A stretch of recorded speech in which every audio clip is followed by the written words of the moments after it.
All right, we'll keep it in the NFL, and we'll bring you into the Drink of Wisdom Quarterback Confidence Index. We'll go around each team, give you a confidence rating for them.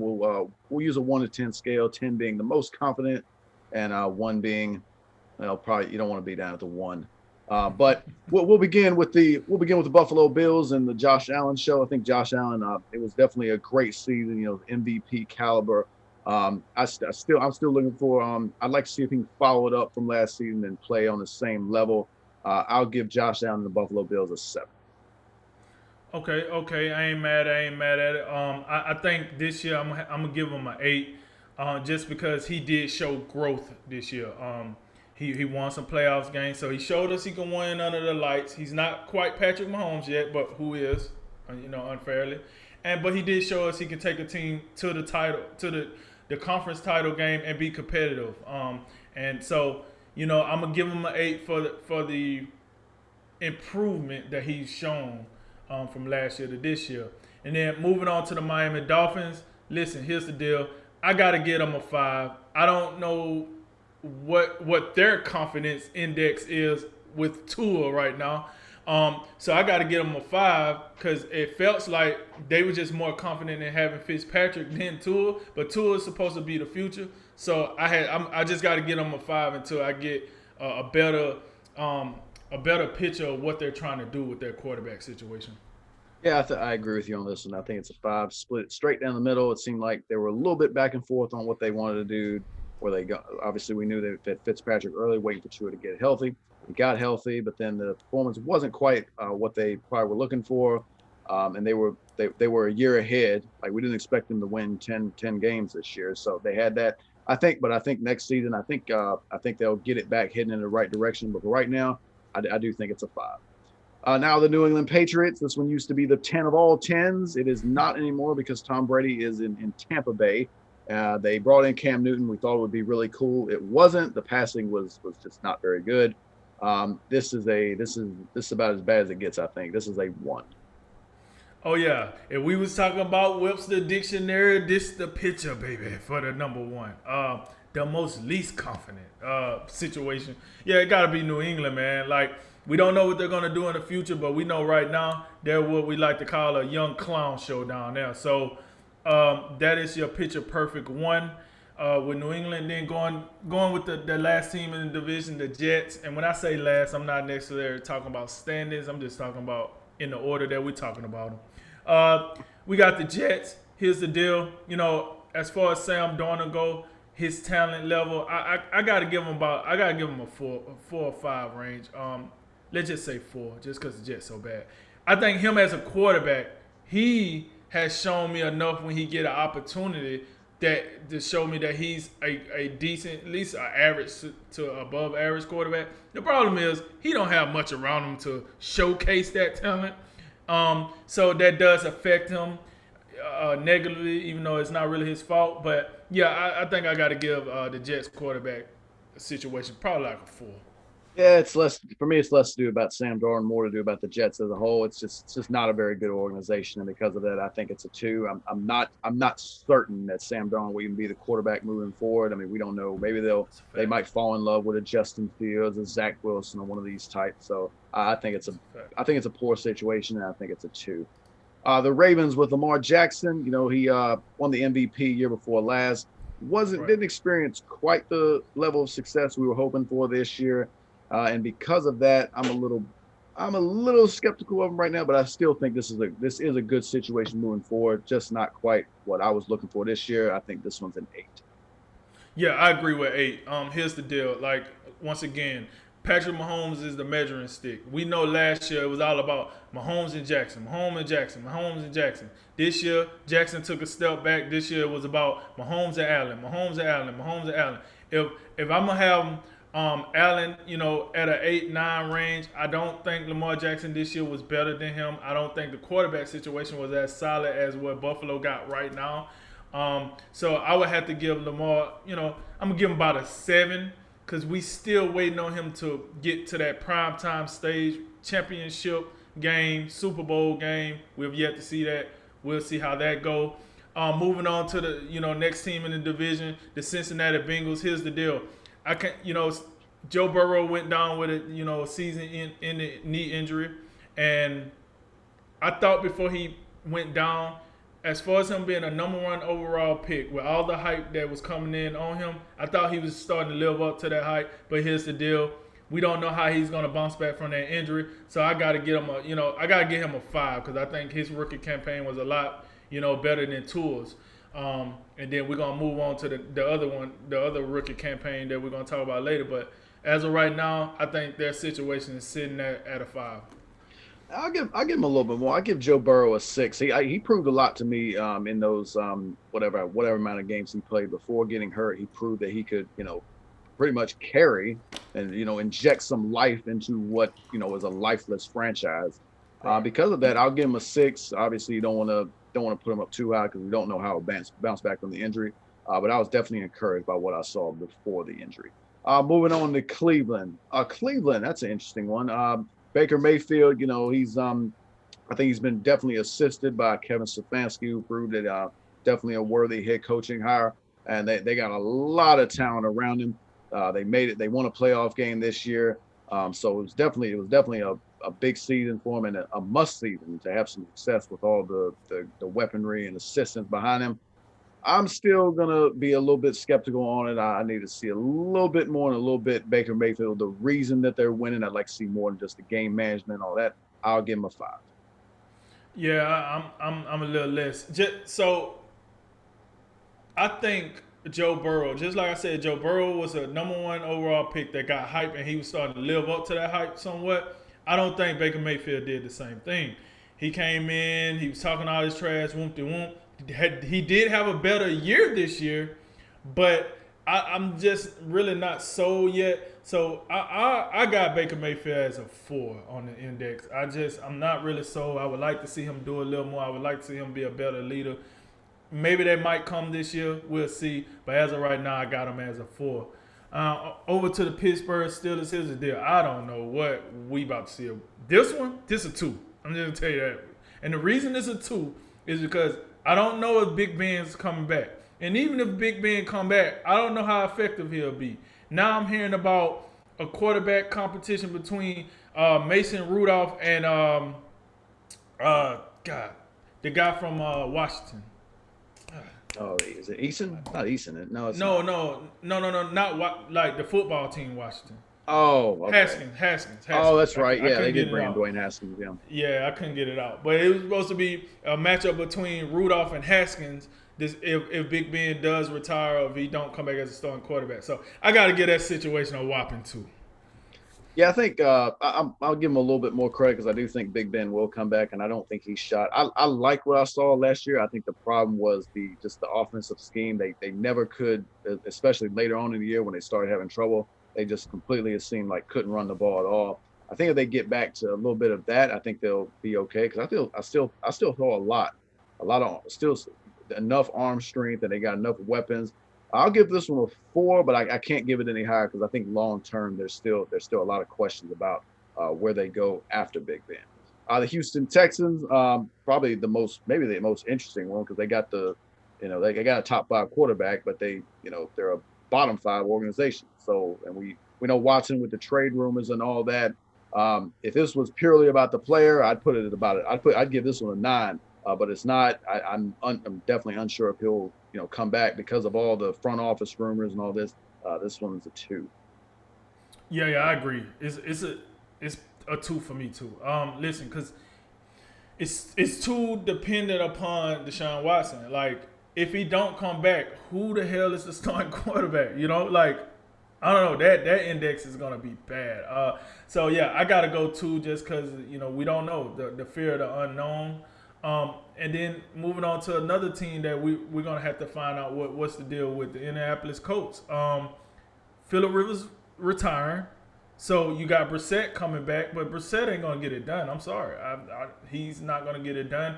So do you trade for Wentz? Do you bring him in, or maybe another quarterback? That's gonna be very interesting. Do we think Eason has enough to step it up? We don't know.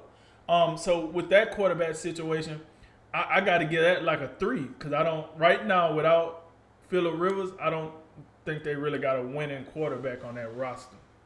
Yeah, they don't. They don't. But I do see this a little bit differently because I think the Colts are going to make a move to get. Maybe it's a Carson Wentz, but I think they make a move at some point, free agency, draft, trade. I think they figure this out. And I love me some Frank Wright. Chris Bauer's a Mm-hmm. great GM. And even though I'm not sure who it'll be, I think the organization is so great and the roster around whoever it is that'll buff him up, similar to how Phillip Rivers was buffed up this season. And I'm gonna give that one a 6. I think that one's gonna turn out okay. The Jacksonville Jaguars, meanwhile, they're, I guess, in the opposite situation. They don't have a quarterback worth anything right now, but we do presume that they'll get the Wonder Boy himself, Trevor Lawrence.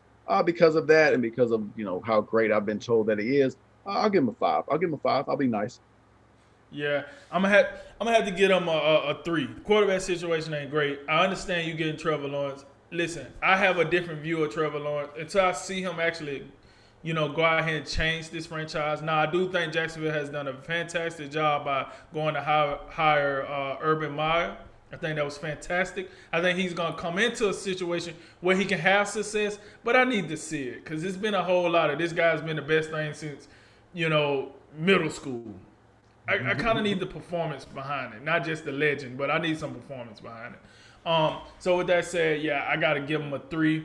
And then we're going to move over to Tennessee Titans, Cody's favorite team. Don't tell him I said that. But you got a situation with Ryan Tannehill there. That's not the greatest, but it's not the worst. I think we both agree that this team is propped up more on his run game. But Ryan Tannehill can make a play or two. But with that said, I would have to give him a 5. I'm sorry, Tannehill. You might have fooled the Titans and got paid, but your boy ain't buying it. He's like I said, he's good enough to get you in the playoffs, but I don't think he's good enough to get you over the hump, whether that be the championship game or the Super Bowl. But he's good enough to get you in the playoffs, and the team is good enough to get a win. But that's probably the ceiling. So yeah, I'm gonna have to give him that whopping four piece, the 4. Yeah, I could. Yeah, I'm refusing. Even though Ryan Tannehill, he played well this year. He did. I'm not budging off my position. This is a 4 to me. He is absolutely propped up by the run game and Derrick Henry. I put Mike Vrabel. This almost has a little Jared Goff, L.A. Round feel to it, Right. Todd Gurley, Sean McVay. This is Derrick Henry and Mike Vrabel. I might even have to throw Arthur Smith in there before I give the credit to Ryan Tannehill. This one's a 4. Moving on to the AFC West. Let's get over this one real quickly because I don't have time for this nonsense. The Denver Broncos. We know they've been just god awful since Peyton Manning retired. They got Drew Lock in there. Drew Lock regressed from his rookie season last season. He was just a turnover machine. This one, can Drew Lock be salvaged? I guess he can be, but Pat Shermer gonna have to start actually coaching or calling some offense, or maybe do something that would is fitting Drew Lock's strength. But as of right now, this is terrible. This is a 2. Yeah, I agree. This is 2-1, depending on who you are. Yeah, their quarterback situation is not pretty, and I don't think they got a winning quarterback on the roster either. So with that said, yeah, I'm with you, buddy. That's a 2. Now let's move over to probably our only 10 in this whole list, and that's the Kansas City Chiefs. When we do these things, you always got to have a bar, and then you got to have a floor. And Patrick Mahomes is the bar. That's just what it is. I don't got to go into it. He's a 10. He's a 10 for a reason. Yep, Patrick Mahomes, 10, underappreciated greatness. Moving on to Las Vegas and the John Grudens. It's an interesting one because I think Derek Carr has been, okay. Hasn't been great. It's been a constant discussion on that relationship.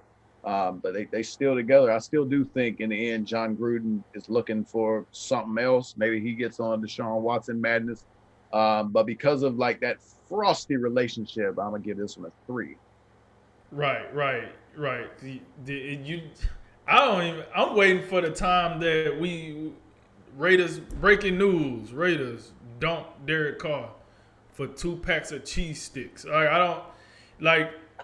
I've never seen a guy that plays as well as he do, but the team still don't really like him all that much. I seen Tom Savage get more love from Houston than Carr get from the Raiders. But that's what happens when you got a $10 million a year coach. It happens that way, and that's what the Raiders got, and they made this move to Las Vegas, glitz and glamour. But I do agree with you. That situation seems to be a 3. I don't know what's going on now.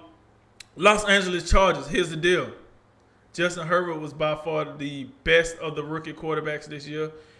Whether that was because of supporting cast, injuries, however you want to look at it, he was the best of the rookie crop this year, bar none. He's probably going to be the rookie of the year offensively. I think it's between him and Justin Jefferson of Minnesota. But one of those two guys, and I think Herbert got a chance. We'll see. But listen, I got to get this. This is by far probably the best of the situation, so I'm going to give this a 6. And I think it's a high ceiling for Justin Herbert, but I'm going to give him 6 right now. Yeah, I'd like to give this one a 7. I think what kind of dampers it for me, even though Herbert was great in his rookie season and exceeded all expectations in my mind, I'm just not didn't love the coaching hire. Brandon Staley, I'd have definitely preferred them get an offensive guru in there.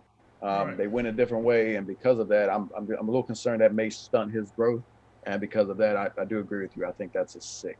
Oh my Lord, America's team, the Dallas Cowboys, with the Dak Prescotts and the franchise tags and Jerry Jones and all the rest of it. I'll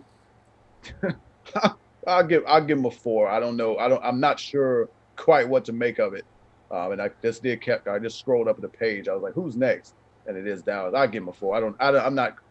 Dak Prescott. We know the book on him. We know how we feel about him. We're not sold. I guess it'll be franchise tags from here on out, and we'll just, I don't know, 4. I guess, I'm gonna give him a 5. Be different. Listen, if we was talking about gross income, there'll be a 10 for sure.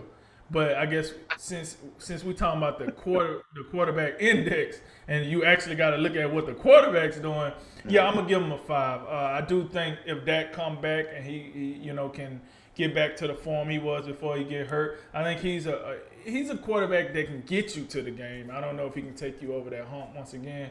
So I gotta give him a 5 until I see him win a more significant game in the postseason. And then, moving on to the New York Giants, we know how they get down. And with Danny Dimes over there, we still surprised he went number 6 overall, but that's not here nor there. I'm gonna have to get. I'm feeling like they might be a tad bit better than the Cowboys when it comes to quarterback situation, just because it's not a bunch of shenanigans going on. It's Danny Dimes, it's Colt McCoy, and then that's it. They actually played pretty well with Colt McCoy, by the way. So I got to get them quarterback confidence. Yeah, I think I'm going to give the Giants a 6 just because I like what I seen out of them without Saquon Barkley. And then when you add Saquon Barkley in there, I think they're more competitive than what people give them. So I'm going to give them a 6 for the New York Giants. Well, I think the mere fact that you're bringing in Colt McCoy into the conversation is, they played well with Colt McCoy. That's enough for me to give him a 3. I'm not all that confident. I still got the images of Daniel Jones running down the field at a whopping 23 miles per hour and getting tripped up by the blade of grass. I can't buy in. I know it's cool, and I know Joe Judge is one of those dudes who we think he's something, but anything in this division I can't get excited about. And moving on to Philadelphia Eagles with Nick Sirianni or whoever that is, he couldn't. He tried to lie to us last week. Like, we got 2 top end starting quarterbacks. No, you don't. That situation is just dribble. Doug Peterson then ran this team into the ground somehow. The wide receivers, they just, they can't get them on the field. We don't know what they're doing. This is a 3, and it's capable of being better. Carson Wentz, I don't think he's broken, but I get, this is a 3 to me. Listen, nothing else need to be said. I'm with you, hand in hand. That's a 3 situation for a reason.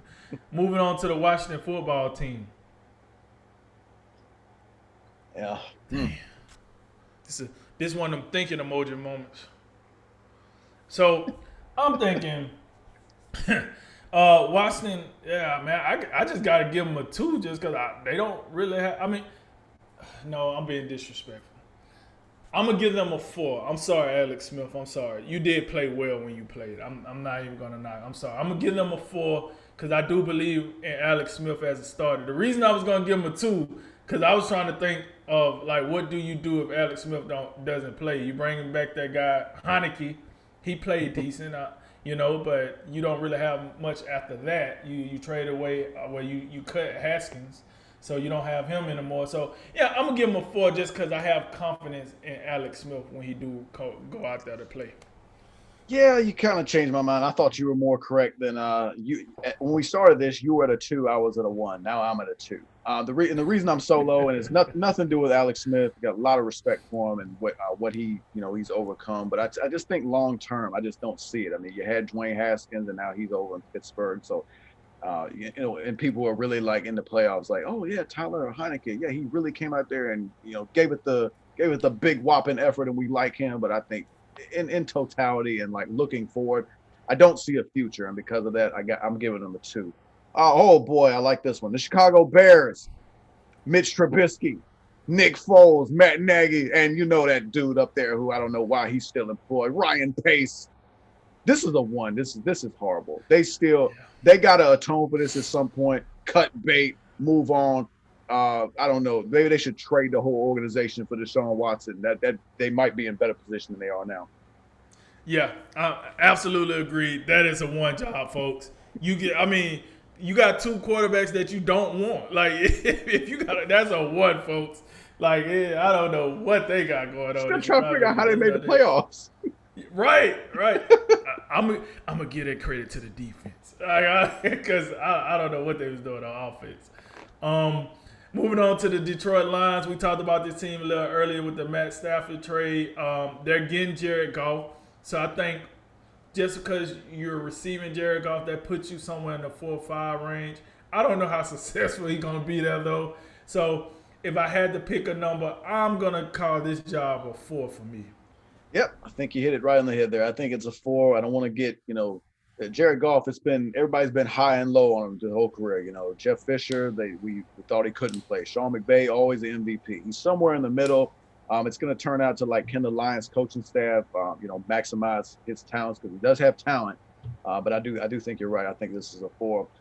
The Green Bay Packers, them of the Aaron Rodgers and the Jordan Loves. Aaron Rodgers, I think he had some really interesting comments after they were eliminated in the NFC Championship game. I think he knows that his future is uncertain, even though he's the MVP of the league this year. In my mind, it was just a fantastic season.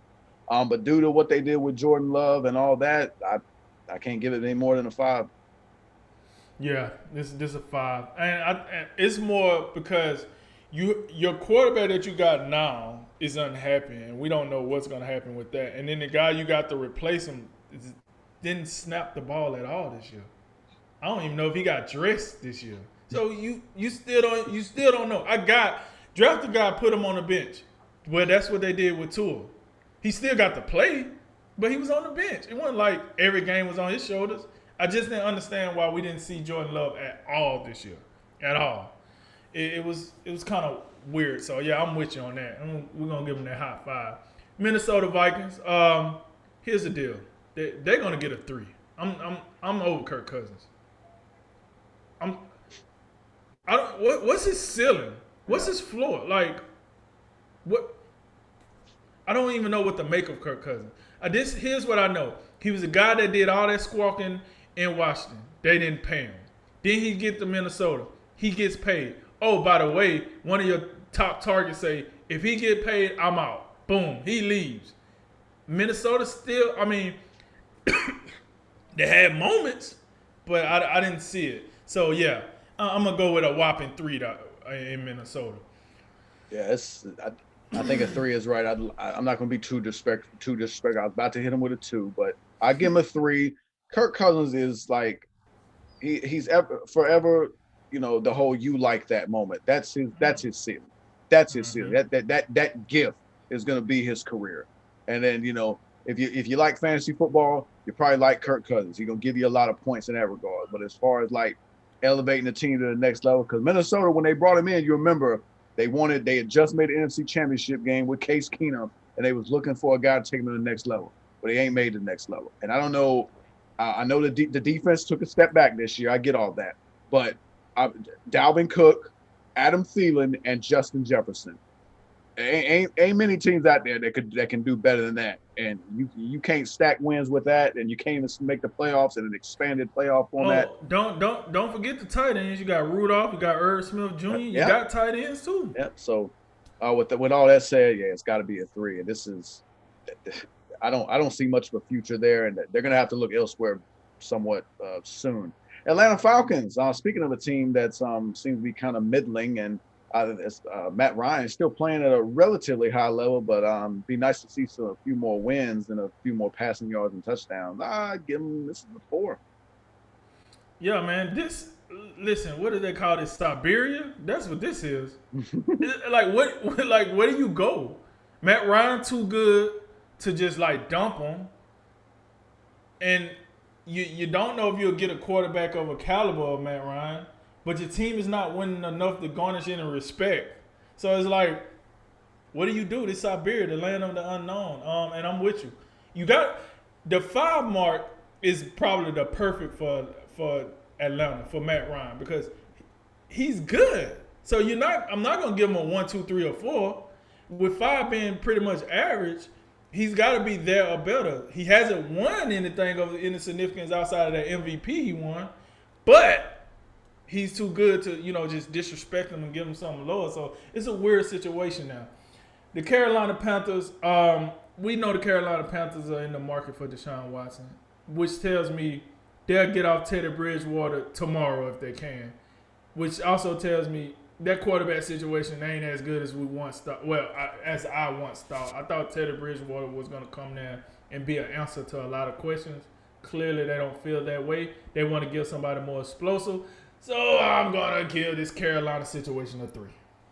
Yep, I agree with you. I think it's a 3. I think Teddy Bridgewater. I think he played fairly well, but I mean, this is a rebuilding situation, and yeah, you're right. If they get into a position where they can make a big deal to, get a guy like Deshaun Watson or another player of that caliber, they'll go that route, because Teddy Bridgewater, to me, I think is in the name. I think he's a bridge quarterback. I don't think in the end he's going to lead you to where you're ultimately looking to get. Because of that, I do agree. I think it's a 3. The New Orleans Saints, they're in an interesting position. They're pretty much quarterbackless right now. They still got Jameis Winston, still got the Swiss Army knife of all time, Taysom Hill. But Drew Brees headed retirement. There's a lot of uncertainty to this one, but I believe in Sean Payton. And in the end, that's where I'm going to give you a 5 right down the middle. That's where all the confidence is. I'm not sure about Winston, not sure about Taysom Hill, where they go from here, but I'll give him a 5 just because I believe in Sean Payton. Right. And you know what I'm saying? I believe in both quarterbacks they got on the roster, me personally. Now, it's something to be said. Sean Payton ain't came out and said anything yet, so it's a reason why. He's much smarter at football than I am. But I do think they can win with Jameis Winston, like maybe a 2-quarterback system. You leave Jameis Winston in for the actual throws, and you bring in Taysom Hill for what he does. I don't understand why that wouldn't work. It's just me. So with that, yeah, I'm with you. 5. Let's see where they take that to. Tampa Bay Bucks, listen, this is very simple. This is all wrapped around Tom Brady, because I don't know who the hell the backup quarterback is. Couldn't tell you. Don't have a clue. So this is all wrapped around Tom Brady. If you bring back Tom Brady, he's playing at the same level he's playing now. Let's go ahead and lock in that. Let's lock in nothing less than an 8. We got Patrick Mahomes at a 10. I'm not sure we even had a 9 to this point, because Josh Allen was an 8. Yeah, so I think I'm gonna lock him in at 8 just because his age. You got to take it from year to year because his age. Yeah, so I think he's been playing at a high level, but I'm gonna have to give Tampa Bay 8. Yeah, I'll give him a little bit more credit. I'll give him a 9. The only reason it's not a 10 is because of the age, and we just don't know how much longer he'll play. But he shows no signs of slowing down. So because of that, I'll give him a 9. And he continues to reset the bar for how old you can be and play the game at a high level. So now we'll take it to our final division. We'll take it to the NFC West. The Arizona Cardinals, Kyler Murray, Cliff Kingsbury, and all of that. It was definitely a fast start this season. He got some early MVP love. trailed off a little bit in the second half, but overall, I still think they're trending in the right direction, and I'll give Kyler Murray and the Cardinals a 7. Right, 7. Right, because I feel like him and Kyler Murray and Cliff Kingsbury, they're clicking. They seem to have some magic in between each other. They seem to have some juice. I love what I see there, but they haven't won anything to make you say, "Oh, this is a duo for the future." Like, you do something in the division, and then we'll come back and revisit that conversation. So yeah, I'm with you. This is a 7 combination. Hopefully, we get to see more out of them. Over to the Los Angeles Rams. We didn't spoke about this situation. Me personally, I think with the addition of Matthew Stafford, that just brought that up to an 8 for me. Because I feel like this team has what it takes to get to the next level. They just couldn't tie it all in. Now with that running game, now with a quarterback that can distribute at a high level, and you understand, we don't know what the rest of the division gonna do. I think the Rams got a good chance to make some noise here. Like I said, I can see them in the NFC Championship game next year. So I'm gonna give that move an 8. Yeah, because of like I said earlier, I'm quite unsure what to make of Matthew Stafford's career. It's kind of like Sam Darnold with the Jets, just in a much bigger time frame. Because of that, I'll give him a 7, but I do think it has the capability of being higher than that. So the ceiling's definitely higher. I'll just be a little bit more skeptical. I'll give him a 7. The San Francisco 49ers, at this point, Kyle Shanahan is the most consistent fixture I'm looking there. They just made the Super Bowl last year with Jimmy Garoppolo, but Garoppolo with all the injuries and everything, I give it. I can't give it any higher than a 5. I can't. I think I'm gonna give him a 4 because this is the same Jimmy Garoppolo we seen in the Super Bowl where they took the ball out of his hand. We seen him in the NFC Championship. They took the ball. Like when the time matters the most and the chips was on the table, they took the ball out of Jimmy Garoppolo's hand, and that doesn't fare very well. I'm just sorry. You couldn't. Imagine the time we're gonna watch Kansas City and they say, "Hey, you know what? Just take the ball out of Patrick Mahomes' hand. Let's just run it." I don't think we're gonna see that very often. So it's a reason why they did it. So I'm gonna have to give that situation a 4 for now. And then moving over to my Super Bowl pick, that wasn't much of a Super Bowl pick. The Seattle Seahawks. Listen, I have a lot of respect for what Russell Wilson and Pete Carroll, got going on in Seattle. But Russell Wilson got to give me a consistent season. He does this too much. Every season he has a peak, then he has a valley, and then it's whatever after that. I need Russell Wilson to give me something like just a consistent season. He has the ability to be an 8, but because he just flops around so much in the season, I had to give it a 7 because I need more consistency. I see this one a little bit differently. I think it's a 9. I don't think there's much more reliable combinations than Russell Wilson and Pete Carroll. I do agree. The last 2 seasons, he started out real fast out the gates, MVP talk and all that, and kind of trailed off. So it does leave like a little, like a Dr. Pepper has been sitting out a little too long, get a little flat. But I still think that's one of the best combinations out there. I think the bigger problem for them is like, can we get like, I don't know, a little bit better offensive line, a little bit better defensive line. Let's build the team up a little bit better structurally. That's my question mark. I don't have any questions about Russell Wilson. I think that's a 9.